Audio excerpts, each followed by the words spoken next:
you to join me in welcoming Lisa Robertson and Elizabeth Williams.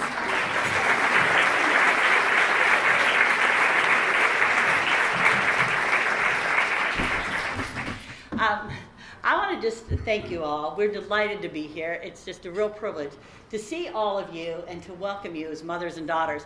It's a wonderful place for us to be because we love being a mother and daughter most of the time. We are here to talk about mothers and daughters. Mothers, as many of you know, make a tremendous sacrifice. They invest so much time and love in their children. I would say they invest a lot of blood, sweat, and tears in these little babies that they bring into the world. There was a poem that was written in 1865, and it said, "The hand that rocks the cradle rules the world." And I am here to tell you that it's as true today as it was in 1865. Never underestimate the importance and the value of you as a mother, and never underestimate the importance of the value of your mother who rocked your cradle. This is a divine relationship. I think often that I did not choose my mother and I did not choose my daughter. Both of these relationships are something that God has given to me, and He gave them to me as His gift. And I would say, for better or for worse, I've had to work out some kinks in appreciating the present I was receiving from, by having the mother that I have and by having the many daughters that I have.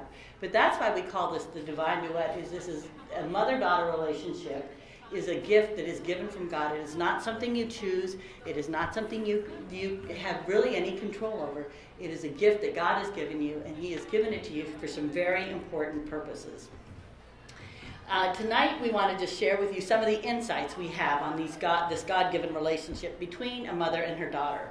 Our hope and our prayer is just to give you some insight and give you some ideas on how to strengthen and fortify this relationship. More importantly, we want to help all of you survive being a mother and a daughter, and not only just to survive it, but to thrive in that call. It doesn't matter where you are in your mother-daughter relationship, because there's always hope, and that's what we're here to tell you, is that there is a great future and a great hope for all of us as mothers and daughters. So when we look at the divine duet, a duet is defined as a vocal or instrumental piece of music which has two parts of equal importance. And if you look at duets, if you think of some that are beautiful and in key, they're just so enjoyable to hear, but who wants to listen to one that's out of tune? So our duet is one of mothers and daughters because that's who we are, but I think in our lives there are a lot of duets, whether it's husband and wife, parents and children, even bosses and employees, but I'm not sure employees would always think that duet is divine. But it's important to look at the mother-daughter relationship because I think it's one of the most fruitful or destructive relationships that we have. So tonight we're not here to talk about how harmonious we are, because if you ever want to test that, just try writing a talk where two parts have equal importance. But our goal is just to convey how mothers and daughters can get in tune with one another. So to illustrate this, we've come up with the Divine Duet Greatest Hits. It's a very extensive collection of songs, and ranging from everything from Hannah Montana to Cher and the Righteous Brothers and Aretha Franklin. And within each song is a little nugget that we hope will equip you in your role as a mother, a daughter, or in a lot of instances, both.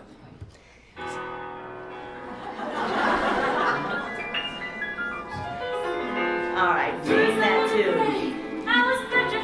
The first song that we have, the top 10, is this famous song, and it is called I Will Survive. Now, this is a song that I have chosen as a mother because there were many days with my 5 children that I wasn't sure I would survive. I would say days, months, weeks, and years. And you just have to power through it because sometimes you look at those little babies and you think to yourself, if you don't do it, nobody will. And you want them to survive and you want to survive. Well, there were a lot of times that I wasn't sure about this, but the one time I really knew that I was out of control was the day that Elizabeth was born. And I had like all of you, a lot of labor. They bring this little baby into the world, And when she was delivered, there was just such a yelp in the delivery room. It was not from a nurse or from her father, it was from Elizabeth. And she just howled, first breath. And the fear of God went through me, because I knew right then and there she was in charge of the entire delivery room. And she has remained in charge ever since. Elizabeth grew to be a very busy little girl. She did not sleep through the night. My oldest daughter slept through the night in the hospital, but that's another story. So I thought I was God's gift of perfect motherhood. And then with Elizabeth, I realized I was not. So there were times with Elizabeth, at the age of 18 months, she crawled up on her changing table, and stupid me, her changing table was in front of a window, a second-story window, and she climbed up, the window was open, letting fresh air in, and she began to push the screen out of the window. A few years later, about the age of 4, she had the bright idea that she was going to take her tricycle and ride it down a short flight of steps. Not a long flight, just a short flight, and she did. And so down she went. And then she was often, known to be doing acrobats in Wendy's. I'm waiting for French fries and Frosties. She's on the bar, splitting her chin open, and there we go, off to the emergency room again. The other thing is that there were times when she was growing up, and I really mean this seriously, and I hate to admit it, but I got to the place where I was afraid to love her, because I wasn't really sure that she was going to survive childhood. It's true. And then she started to drive, and I was afraid to love her because I wasn't sure I was going to survive her childhood or her driving. But that's a whole other story. But there was one moment, and I will tell you that being a mother of a child like that, it was really humbling, and it was really upsetting to me, because I liked having things under control, and I was out of control with her, and she was out of control with me. There was one moment, and I would ask her, just do not step over that line. And I was trying to get the upper hand and be the authority in her life. And this little girl would step right on top of the line, and she'd look at me, and I'd look at her, and I'd think, she didn't disobey me, but she did defy me. So do I punish her for defying me? But she didn't disobey me, so I can't really punish her. And she would be right on top of that line looking at me, and she smiled, because she had total control, and I was out of control. So my prayer life began to change, and I began to pray a prayer. And the prayer was, you created her, she is your little girl. I don't know how to reach her, I don't know how to help her, I don't know how to get her to do what I want to do. You're her heavenly Father, and you have got to help me. And I prayed this prayer a lot, over and over again, because I was totally helpless and hopeless with her. And the other part of it is that the undercurrent is there were a lot of funny things, but there's this sinking feeling of defeat as a mother when you're not able to get your children to do just what you think they need to be doing. And my level of feeling hopeless, feeling like a failure, grew and grew and grew. Well, there was one night that I will tell, that I've told the story before, but it was probably one of the most important nights of being a mother. I had a lot of hopeless prayers. I would sit on the top of my stairs and I would cry because I just couldn't get the upper hand. And the other part of it is I got meaner and meaner as she got badder and badder. And I thought, maybe if I'm mean enough, she'll do what I wanted to do. But the meaner I got, the more she would arch her back and just throw herself into a fit, and me too. But one night, in the middle of the night, I was lying awake trying to figure out, how do I triumph in this situation? And I just had this thought, and the thought was, the way you are disciplining your daughter, the way you discipline Elizabeth, is driving her away. You discipline her like a military Marine drill sergeant, which is what I knew to do. And then the next thought was, put your arm around her, guide her, coach her to the way she needs to go. Love her to the places you want her to go. She doesn't need you to be the drill sergeant. She needs you to be her coach and encourage her along the way. And it was just the most amazing thing, because it was that thought, and I really do believe it was an answer to prayer, and I believe God spoke it to me. It totally unlocked my heart. I didn't really like being mean to her, but I didn't know what else to do. And I felt like I had a very constructive way to reach into her life and put my arm around her and guide her to where we both needed to go. The wonderful part about it is, even now, if I start being mean to her in a drill sergeant, she'll still arch her back and howl, and it starts all over again. But if we can really be on the same team and go together, it has made a huge difference in our lives. But the wonderful part about it that night that I loved is that I knew that night that I had a Heavenly Father, and that my Father, that God cared about me. He cared about me as a mother. He cared about all my children. He cared about Elizabeth. He cared that we succeeded. And I knew that night that if I would partner with God and invite him into my parenting, that he was going to help me and he was going to teach me how to succeed as a mother. And the most amazing thing is that we have continued to pray, and I would say he has given insight on each one of the 5 children, not always in advance, but just in the nick of time. And there's a prayer that I prayed a lot as a mother at that time, and I'm going to teach it to you. This is your Bible verse for the night, and it is, Margaret knows this one, I don't know what to do, but my eyes are on you. And I would say, as a mother, I prayed that a lot, and I just kept my eyes up and looked to the Lord, and he guided me to the places I needed to go. So, for song number 9, we had to dig very deep into the vault of songs, and we came up with a Hannah Montana little tune. Some of you might not know this song, but it's called Nobody's Perfect. So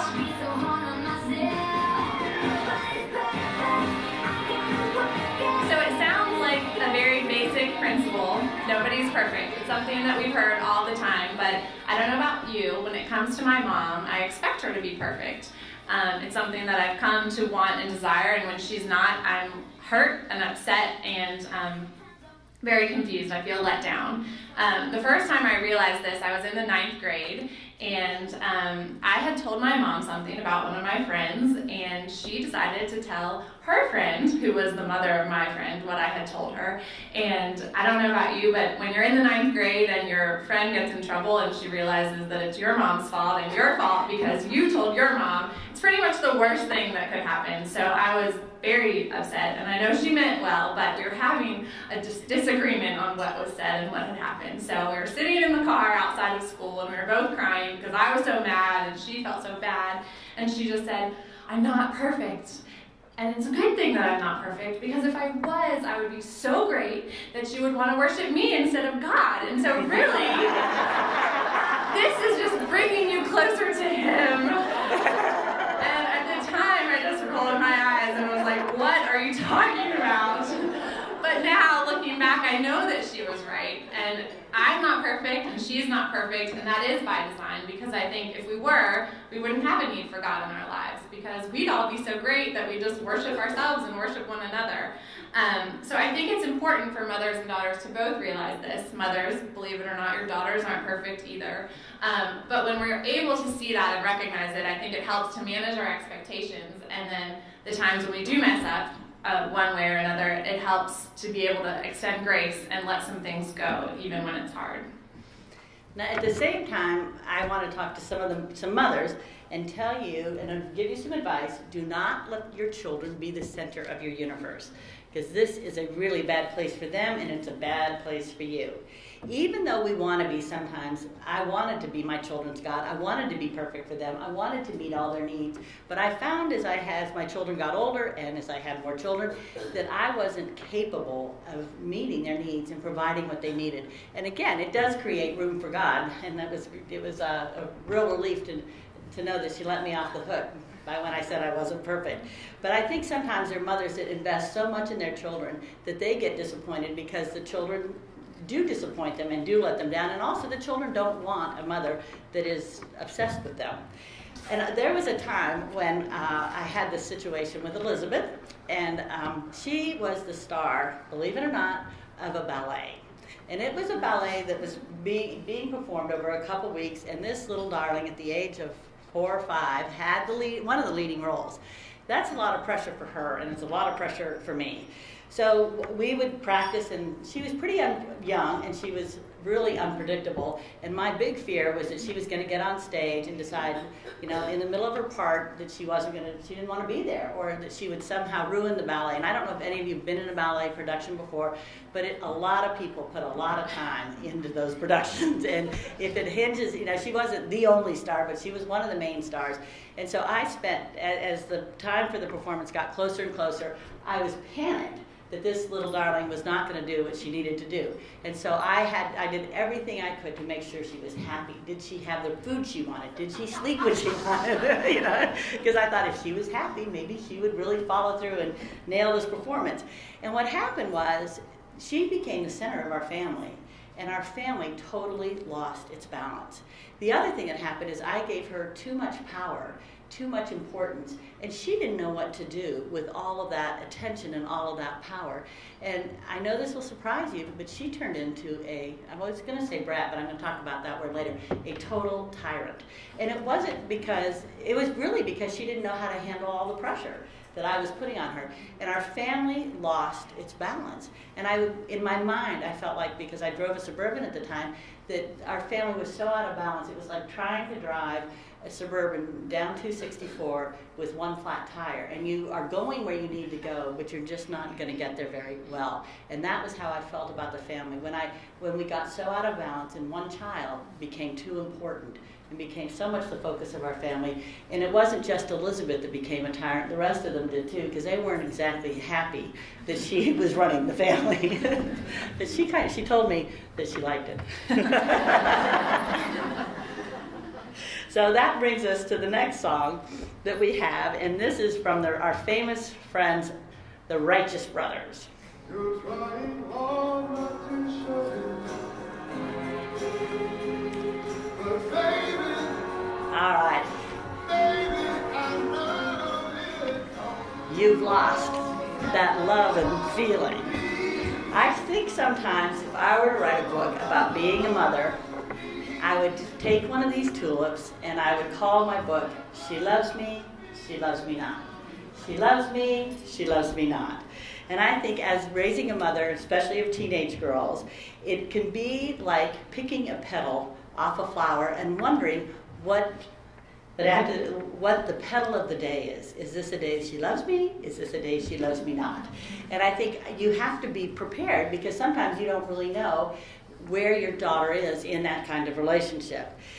And I think this is one of the things I learned at this particular time, is that I had this tendency, again, to speak cruel and unkind words to her. And believe it or not, some of my girls, I know this will surprise you, were pretty cruel and unkind to me.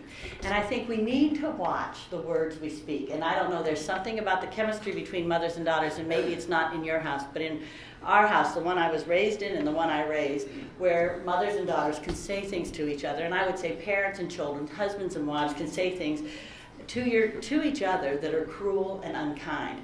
And the problem with some of these things is that the words are so powerful that if allowed, the child can begin to identify themselves by the words you say over your child. And this is getting to, if you call your child a brat, chances are you're going to get a brat. If you call your child a loser or stupid, chances are they're going to begin to behave in those ways. I didn't call Elizabeth a brat, and I didn't call her a terrible two, but I did say that she was stubborn, determined, she knew what she wanted, but I was really careful most of the time not to really put a negative word and to speak those powerful words over your children. And the other part of it is, when you have those conversations and you're in those situations, what can result is a real bitterness and unforgiveness. And it's amazing, because you can have these memories of harsh words that were spoken to you.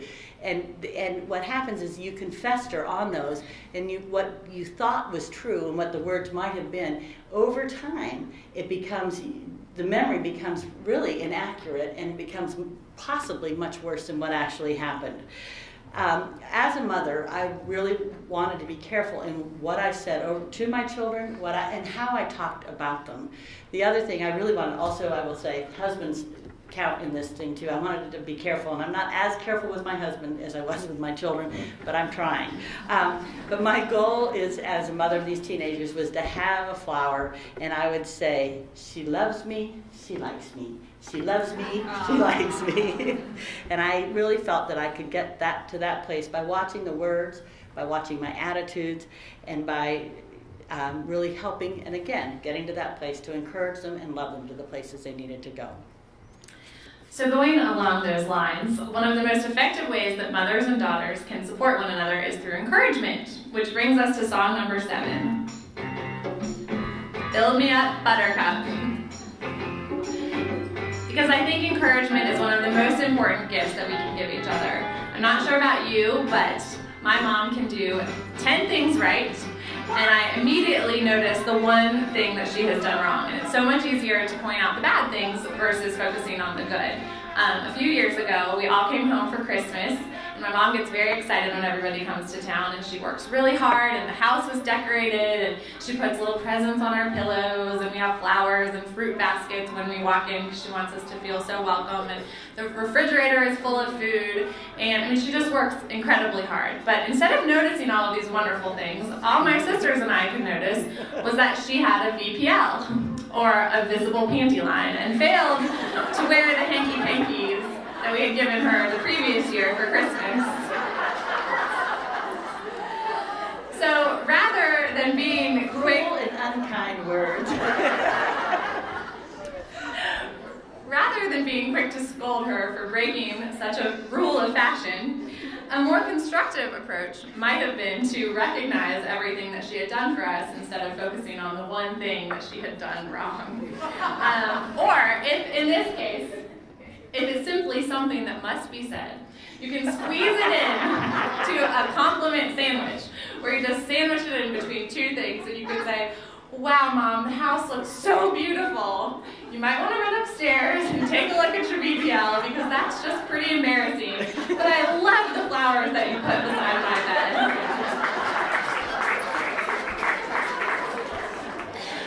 In all seriousness, though, when I look at my life and what my mom has imparted to me, I think the biggest gift that she's given me is the gift of encouragement, because she really truly did raise me to believe, raised all of us to believe that we could do anything that we wanted. And as cheesy as it sounds, I think all of us really do have that confidence instilled in us that we can do whatever we set our minds to. In high school, I played field hockey, and I was on the team, but I was definitely far, far, far from the star player. And eventually, somehow, I made it to the varsity team, and I had pretty much no playing time. But my mom was so faithful, she came to every single game, and I would walk across the field to meet her, and in my head, I'm like, what am I even doing here? I mean, this just isn't fun. I felt so embarrassed that she would make the effort to come to this game, and she never made me feel bad. She never made me feel like I needed to get out and run some more. She never said, you know, we need to get that stick in your hand when you get home so you can practice. She said, "Wow, honey, you did such a good job. You were cheering for the team and they needed you to be that cheerleader. And when you were in the game for those 2 minutes, you were the spark that they needed. Way to go." And she just made me feel so good about myself that I really saw that I had a teeny tiny role on the team. And my senior year, I ended up being captain of the field hockey team, but it was not at all because I was good, but it was because I think, you know, through her encouragement, I was able to see that I did have a role, and the team needed somebody to kind of support them from the sides, and I was happy to be that person. Yeah. My turn? Okay. I wanted to say there is a table of field hockey players here, and they understand just how excellent she was. I really meant that when she got on the field, the whole team came alive. You didn't know it was because of Elizabeth that you were with that thing. All she had to do was step on the field, and you were ignited. I genuinely meant it, and that's really how I felt. I'm not sure I feel it anymore, but I felt it at the time. All right, we're going to go to another song, and this story is for my confirmation girls over here. And the next song,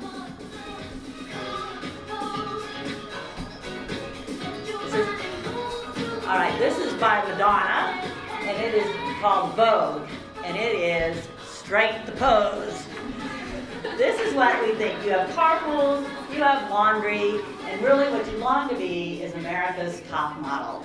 Well, I'm here to tell you that if you have a little one in your house, you are America's top model. They are watching every single thing you do, and they are imitating you whether you like it or not. And you know, you find sometimes as a mother that what you really don't like in your child is what you really don't like in yourself, but they've watched you and they've picked it up and they do it better than you ever did it. In our family, being a Bible study teacher for 100 years, I was really excited to get my children to learn how to read the Bible, how to pray, how to memorize scripture. We went to Sunday school, we went to youth group, we went to Young Life, we did camp in between, and I wanted to make sure that this part, the faith component of their lives, was fully ingrained in our children, and it meant a lot to me. It really did, and it still does. But we had this experience where Elizabeth came home from middle school. She was probably about in the 9th grade, and she came home and she said, "Mom, I have memorized a Bible verse." And I was thinking, oh, finally, she's doing what I want her to do. She's following my lead. She's getting scripture into her heart so she can be so smart. And I said, oh, honey, that's great. Tell me, what did you learn? And she said, she came up with this verse, and she said, be merciful to me, O God. I said, okay, that's a good start. She said, for men hotly pursue me. It is in the Bible. It's not in every translation. I'm not going to tell you where it is unless you come to me afterwards. And Psalm 56. And I looked at her and I thought, what was that? How in the world is, and I wondered, was that really in the Bible? And then I wondered, how in the world did she even find it? But she did. She managed. And I thought to myself, you know, I had this moment. I thought, Elizabeth is modeling me. I am her top model. And then I thought, but am I supposed to be proud of that? But you know, I was. Even now I can see, for better or for worse, I am my mother's daughter. Growing up, I would always beg her to take me to the mall, and before she would ever take me to the mall, she would say, well, before we go there, we need to run by TJ Maxx because you just never know what you can find there. And I would say, Mom, why can't you just pay retail like a normal mother? But now, I'm proud to be a Maxxinista, and if my husband needs anything, I'll say, well, you know, before we go to the mall, we've got to run to TJ Maxx because you just never know what you can find. Because where else can you get running socks and a designer handbag and a cookie sheet all at discounted prices? So I'm very proud of that. Bargain shopping is now a sport that I have inherited and love. But at the same time, I'm also, my mother can be bossy and controlling, and so can I, which again is an interesting component when you're working on a talk together.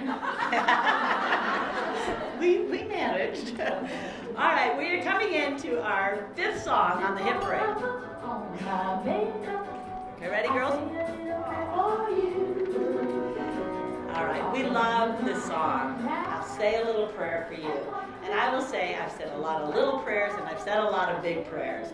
But we have come to the decision that we've discovered that prayer is the secret weapon of a mother. You cannot believe the things that will happen if you begin to pray. And I mean this seriously. You cannot believe what happens when you begin to pray. It is one of the best weapons of motherhood. And through prayer, not only did I learn that God cared about me as a mother, and he cared about my children, as we talked about earlier, I also learned that he would just give me wisdom and insight to know what to do and when to do it and how to do it. Every night before our children went to bed, we would pray for our children, but we also prayed with our children. I think it's really important to teach your children how to pray, that they begin to develop that part of their lives at a very early age. They expected me to pray for them, and I think sometimes they even wanted it. But there was one prayer, and I even hate to tell the story, but there was one prayer that brought fear and dread to my children. Every once in a while, I will say, when the Spirit moved me, I would pray a prayer like this. Oh Lord, be with my children, guide them through the night, give them sweet dreams, keep them strong and healthy. And if there's anything they're doing that we need to know about, I ask that you would help them get caught. And I will say, I wanted them to know, we prayed this prayer together. I didn't pray it behind their backs. I prayed it with them because I wanted them to know that it wasn't just their parents who were looking out for them. It was God who was looking out for them. Now, I need to tell you this. This is like a huge caution. When you begin to pray that if there's anything you need to know about your children, they are going to get caught. And they're going to get caught again and again and again. And I will say it's a scary prayer, but so pray it responsibly. This is not to be taken, this is not to be done by amateurs. This is only to be done if you mean it. And I did have one daughter when we had a little incident, and she said to me, "It's not fair. You always pray that I get caught and I always get caught." I thought, thank you, God. But my feeling was it was better for me to catch our children, and it was better to get them caught at young ages before they really got into huge trouble. And so I thought it was a fair prayer, and you know what? God's been faithful, and he's taking care of our children. They did get caught, but I would, experiment with that. You'll be surprised what happens. But daughters, don't worry, because prayer can be a secret weapon for you too. And you can tell the combination it has over there. Prayer works for you guys too. The first time I learned this, I was in the 3rd grade, and Amy Grant was coming to town on her legendary Heart in Motion tour, and I really, really wanted to go. And my mom was kind of going back and forth about it, but it was the same time that there was standardized testing in the 3rd grade, and so she said, I just don't think that that's responsible to send my 8-year-old to a pop concert in the middle of standardized testing, but why don't you start to pray about it? So I started praying very hard that I'd be able to go to this concert, and she called my teacher and asked, how important are these standardized tests really? And the teacher said, well, it's the funniest thing. We were supposed to do them this week, but the shipment got delayed and we had to push them back to next week. And God had heard my teeny little prayer, and as an 8-year-old, I just was so excited. And I just couldn't believe that prayer actually worked. So it was, I just felt so grateful that he cared about me enough to let that happen and teach me a valuable lesson. But just know, even when we would have disputes, sometimes we would take some time apart, pray about it, and come back, and one of us might have had a change of mind. So it can be a valuable tool for both of us, and if you're in a disagreement, you can come together and pray, and God can kind of be the mediator. But just know, if sometimes God is going to bend your mother's heart towards things, you're probably going to have to bend sometimes too. So it kind of goes both ways. For song number 4, we called in the Queen of Soul, Aretha Franklin, for a little R-E-S-P-E-C-T. I don't know about you, but as a strong-willed daughter, obedience is so incredibly hard for me. It always has been. But in the Bible, God talks about the importance of honoring our parents, and it's so important that he included it in the 10 Commandments, right up there with don't murder, don't steal, don't have any idols, make sure you're honoring your father and your mother. In Ephesians it says, children, obey your parents in the Lord, for this is right. Honor your father and mother, which is the first commandment with a promise, that it may go well with you, and that you may enjoy long life on earth. And the first time I read that, I thought, why of all the commandments is that the one that you have to give the promise to? Why couldn't it be don't murder or don't steal? Because I think I can handle those a little bit better than honoring my parents. But I will say, as hard as it is even now, the times that I have actually decided to honor them and obey them, I really have seen the ways that God has taken care of me and blessed me for that. My senior year of high school, I was very excited for one last summer in Virginia Beach. All I wanted to do was be on the beach with my friends, and my mom came to me and said, I have a really good idea. Why don't you and your sisters, let's all go to China, and we can teach English, and it's going to be so wonderful and so fun, and you're just going to love it. And of course, that's an amazing experience, but as an 18-year-old, I was not thinking about the world experience I would have. I was thinking that it was going to take me away from my friends and my life here, and I just really didn't want to go. So I think I said, that's a really good idea, but I don't think so. And she said, well, why don't you just take some time to pray about it? And she threw the secret weapon at me, and it's really easy to say no to her, but it's a lot harder for me to say no to God. So I said, okay, fine. I started praying about it, and little by little, I saw my heart begin to realize, this was going to be a good idea, and I still didn't want to go, but for some reason, I felt like it was just a chance for me to obey my mother, which is how I know that prayer works, because I would not have come to that on my own. So I think I said something to her like, okay, fine, I'll go with you, but for the record, I am not happy about this, and I still don't want to go, but I'm going to obey you and go. And what happened was, it just ended up being an incredible experience for me. It was a great chance to be with my sisters, and it opened doors that I really was not expecting at all. I went back and I studied in China in college and learned the language, and we went back and taught English again, and it really it even helped to strengthen my resume, which as an 18-year-old, I wasn't thinking about that. I had no idea that that was something that you'd even have to put together, but I saw so many different ways, the ways that God took care of me for honoring my mother. But I think as we get older, that obedience shifts to honor. It's kind of like we're called to obey our mommies and honor our mothers. When we're little, they can tell us what to wear, when to go to bed, what to eat. But as we get older, they don't really have that authority over us. So what does it look like as an adult to honor our moms? One of the big ways I think that we can do this is by taking the time to acknowledge them and listen to them, but not necessarily have to do exactly what they say. They don't have that control over us. Recently, one of my sisters and her husband were praying through an opportunity that they had, and he received a job to go to Utah. And as an East Coast mother, I'm sure many of you can relate to this. That's not exactly what you want to see, is your daughter uprooted and moved to Utah. So my parents had their own opinions about the situation, and they let my sister know.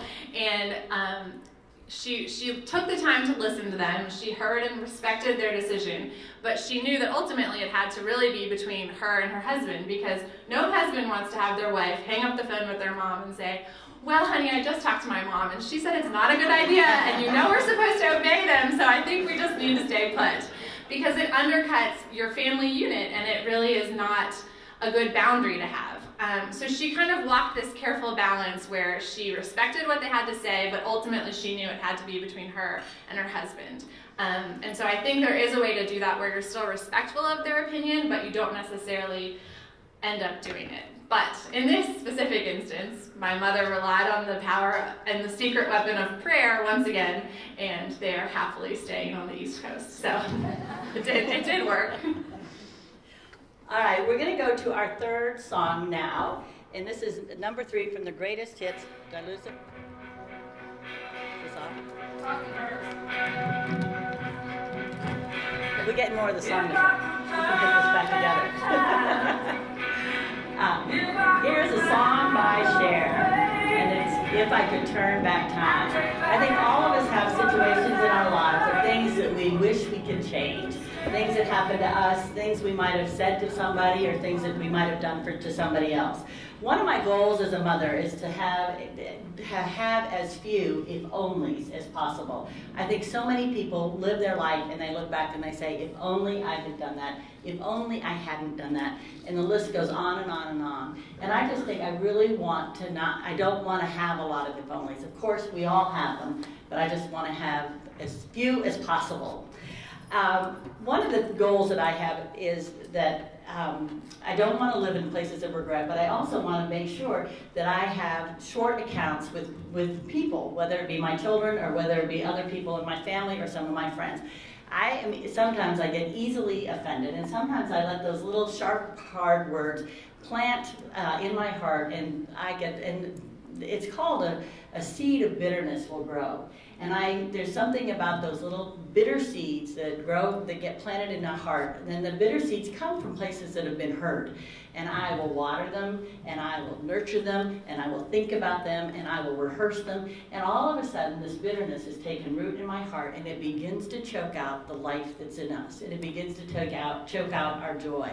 One of the things that is such a paradox in life is that God calls us to forgive those who have hurt us.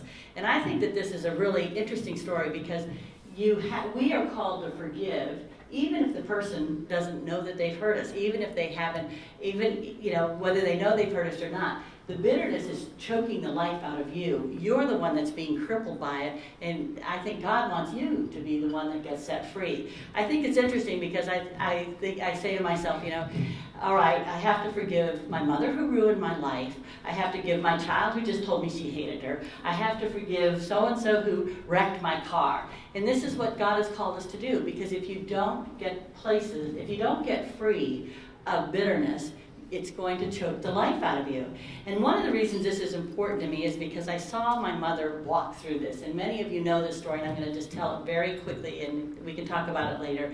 But I grew up in the mountains of Colorado, and I had a 2.5-year-old sister who was killed by one of our neighbors, a neighbor boy, a young boy at that matter. And we lived in a little tiny community west of Denver, and this was a huge and horrible event. And we all had to deal with the fallout, the grief, the questions, the pain of loss. And we were all just staggering around trying to figure out how to live our lives and how to pick up our lives from that point on. I was 8 years old, and I decided, you know what, I just closed the door to my heart, and I thought I didn't really love her, and I just can't go to that place of pain. But I watched my mother, and really there were times when I didn't know that she would be able to survive the depth of that pain. Eventually, and amazingly, it really led her to her faith in God. And as she came into discovering her faith in God, I began to see a real relief come into her life. But one day, several years after my sister had died, she felt that God had told her that she needed to forgive the boy that had killed my sister. And she said to God, I just can't do it. I don't have any forgiveness in me, and I can't do it. And then she said, but I am willing to forgive him if you will give me the forgiveness and if you will give me the opportunity. Both of which she thought was impossible, so she felt that that was kind of a safe prayer. Amazingly, and this is the only time that I know of in her entire life that she was with this child alone, it just happened one day, and she was with him alone, and she knew that that was a God-ordained moment, and she went up to him, and she talked to him, and she told him that she forgave him. And then, much to her surprise, she said, and I love you. He was somebody we really knew, and she did love him, even in spite of all of this. And the amazing thing about that is that my mother's life changed. Nothing had changed. The boy had not asked for forgiveness. He hadn't even said he was sorry. But my mother knew that the bitterness and the unforgiveness was just choking the life out of her. And it really was. But what happened, and we all saw it, her life began to change. And she, through receiving the forgiveness that God had for her, she walked in a place of wholeness. She walked in a place of freedom. And what we saw is that she learned how to enjoy her life. She learned how to laugh again.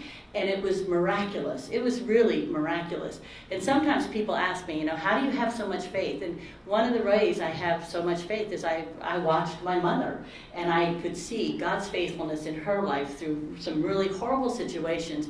And even though I don't know that I really knew God when I was a child, I was so aware of his faithfulness and his love for her and for our whole family. And I would just really ask you, the wonderful thing about if I could turn back time is that when you have God's forgiveness in your life, you don't have to turn back time because you have a future and a hope. And he takes you right where you are and he moves you into that place of the future and the hope. Now, we're going to go into song number 2.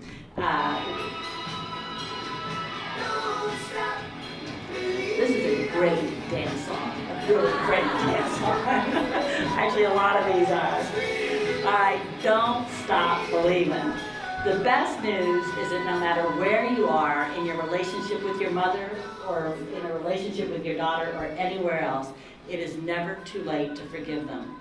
Like my mother did, pray to be willing and look for an opportunity, a God-given opportunity to heal your relationships. Keep short of counts and know that God has a plan and a purpose for you.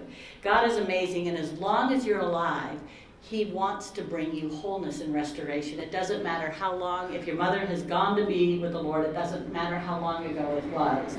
He wants you to have a vibrant, healthy, healed relationship with your mother, and that's something only God can do. Whatever the condition of your mother-daughter relationship or any relationship is, know that he has a plan and a purpose and a future and a hope. And just thank God that it's never too late for any of us, and never stop believing in what God can do. It's time for our final song to round off the countdown. Girls just want to have fun.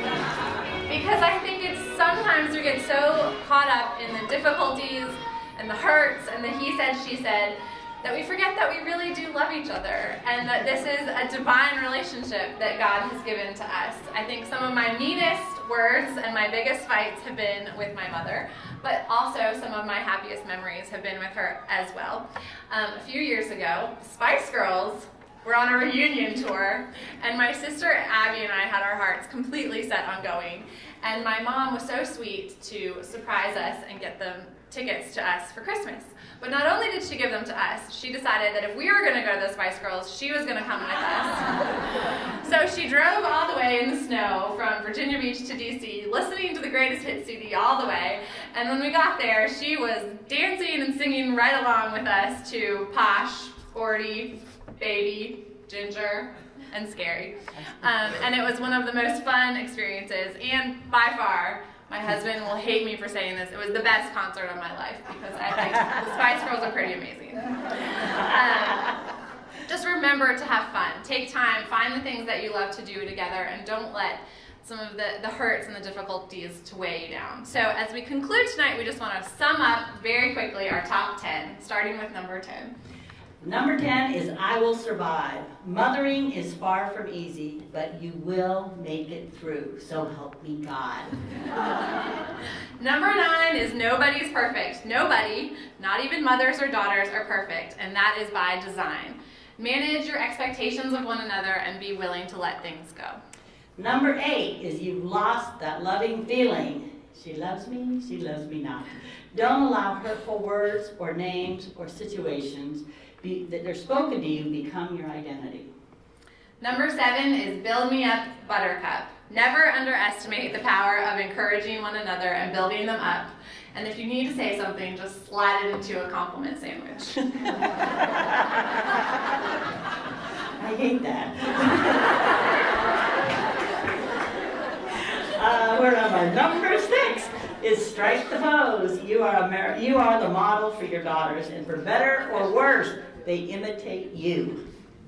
Number 5 is say a little prayer. Prayer is a powerful secret weapon for both mothers and daughters, and don't be afraid to use it. You're number 4 too. Oh, sorry. Number 4 is RESPECT. Even when it seems impossible, when we choose to obey our mommies and honor our mothers, God is going to take care of us. And number 3 is if I can turn back time. We can't go back and change the past, but unforgiveness and bitterness can debilitate us if we choose. Wait a minute. Can't debilitate us if we choose to forgive. Forgiveness will set you free. You're number 2. I'm number 2. All right, don't stop believing. No matter what hurts you've experienced, it's never too late for a fresh start in any relationship. And number 1 is girls just want to have fun. Enjoy the gift of the relationship and remember to have fun together. So the last thing that we want to leave you with is this. Ultimately, in this duet, you do have a conductor who paired you together, who chose you to be the daughter and you to be the mother, and you each have your own parts. You are not alone in this. And he's more than able to help you live in harmony with one another. Since my middle school days, I have graduated from Psalm 56:10, be merciful to me, for men hotly pursue me. And I've learned a few more verses along the way. And one of those is Jeremiah 29:11, which I'm sure many, many of you have heard. It's for I know the plans I have for you, plans to prosper you and not to harm you, plans to give you a hope and a future. And we just want to encourage you and leave you here tonight knowing that not only does God have a plan and a hope for your future, but he has a plan and a hope for your relationship as a mother and daughter. And so we just hope that you are encouraged in that. So thank you very much. And happy Mother's Day to all of you. Yes.